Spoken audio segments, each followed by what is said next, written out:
It's the evening of September 10th, and it's been raining basically all week. So I've been mostly working on editing some videos for you and a few other things at my house in Ames. So came down today to go to an auction. Was kind of interested in a couple things on it. Didn't buy anything that I went to look for, but did buy a grain cleaner.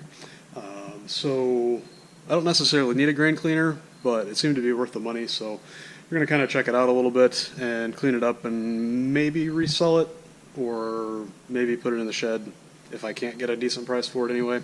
But I got it bought right, so it might be useful at some point. Also got quite a few parts coming in. Went to the John Deere dealer and got my pins for the grain table. I don't recall if I took any video last week, but this is the drill bushing and the new pin.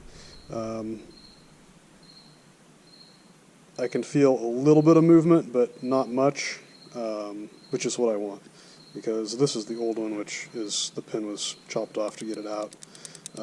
There's quite a, not a lot of slop, but a lot more than this one probably has. Less than 5/1000ths of an inch clearance, I would say, based on what the tolerance of this bushing is supposed to be, and the pin seems to measure right at 424, 425, or sorry, 624, 625, 5/8 of an inch. So I can get that put in. That's probably going to be one of the main projects tomorrow because it's going to rain some more. Got some parts from our favorite aftermarket source, Shoop. So we've got a new poly piece for the left-hand end of the grain platform, because for some reason it seems like that wears faster than everything else. And some spare tie-ins for the reel, and maybe might replace wherever the ones without these guys, might replace some of those on the end. The little nub that goes onto the pipe, if you can see that sticking opposite the tine, is basically what keeps the orbit reel in the proper orientation, or keeps it from flipping over, and some of those have kind of gotten worn over the years and caused problems, so might replace a few of those. We had trouble with one last year and we ended up robbing one off a different spot in the reel, but I think there's a few of them on there that are getting a little bit worn, and thought it might not be a bad idea to have a few on hand to be able to at least replace stuff if we need to. The way that orbit reel kit works, the reel tines also can get down, or if you run the reel low enough, the tines will hit the flighting of the auger, which doesn't really seem to hurt anything too much, but usually I think you hit the same tines every time around, so there's a few tines in different spots on the head that it seems like certain tines are a little bit bent on the plastic parts. Also got air conditioning stuff to be able to get air conditioning going in the TG210. I need to do a little bit of investigation and see if I have all of the right stuff to hook up the vacuum pump to vacuum the system out. I have an electric vacuum pump I bought several years ago, and then the vehicle that I needed to redo the air conditioning on shelved the transmission, so I ended up just sort of selling it cheap to get rid of it, and punted on that project. But I need to see if I have the right fittings to get that hooked up to a gauge set for automotive use, to be able to use that to vacuum out the system. And then I'm going to have a little bit of work involved in getting everything pulled apart to get ready to do that. Hopefully I should have the right receiver dryer now. Went ahead and got a new thermal expansion valve. So we're going to go ahead and replace that, and then I also got a full O-ring kit, so we can hopefully take everything apart and put all new O-rings on, and as long as the lines themselves are in good shape, which I think they are, hopefully that'll be good to go for a while. I was going to go do a few measurements on the grain cleaner before it gets totally pitch dark here, and kind of figure out what it has for screens or what it's set up for. It seems to have some pieces of corn cob and stock in it, so I think it was used for corn, and all I got with it was the screens that are on it.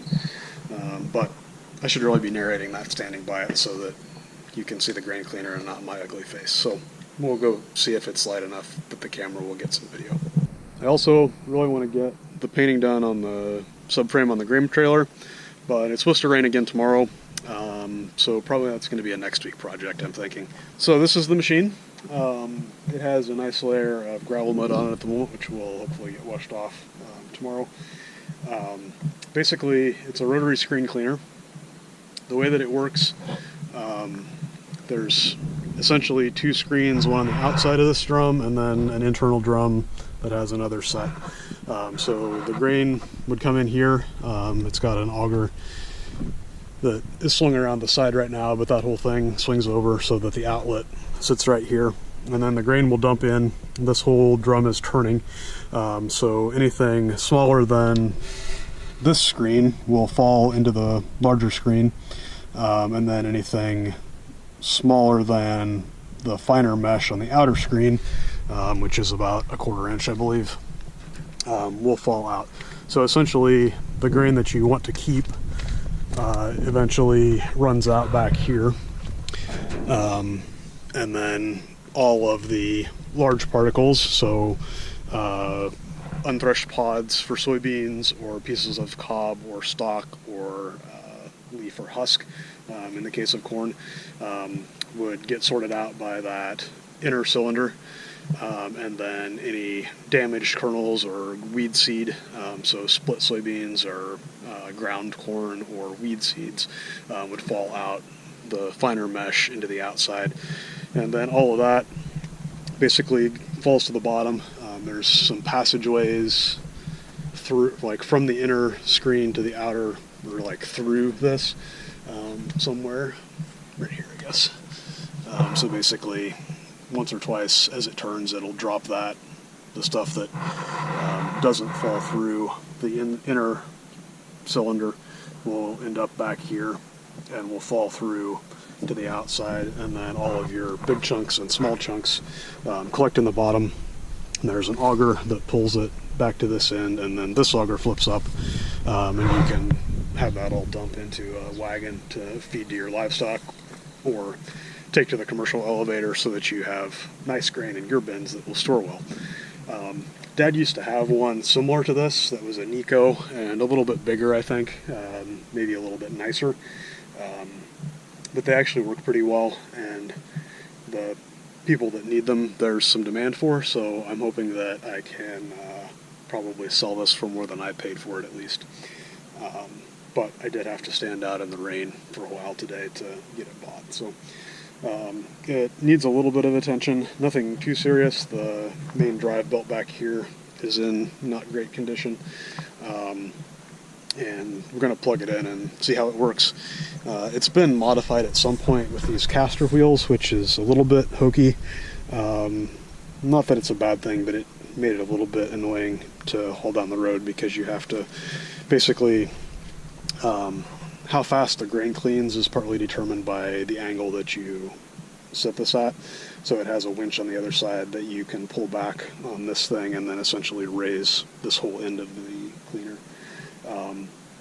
And in order to get those off the ground with the hitch hooked up to the pickup, we had to raise it up, which then meant that there was tension on the cable winch going down the road, and the cable winch is not in the greatest condition. So we might have a little bit of work to do on that, but it seems to be complete as far as I can tell, and it's been used, but it's in good condition for the most part. The flighting on the loading auger at the bottom here is a little bit sharp, but I think that I can sell it for a lot less than a new one sells for and make somebody else happy and make it worth my time to drag it home and clean it up a little bit.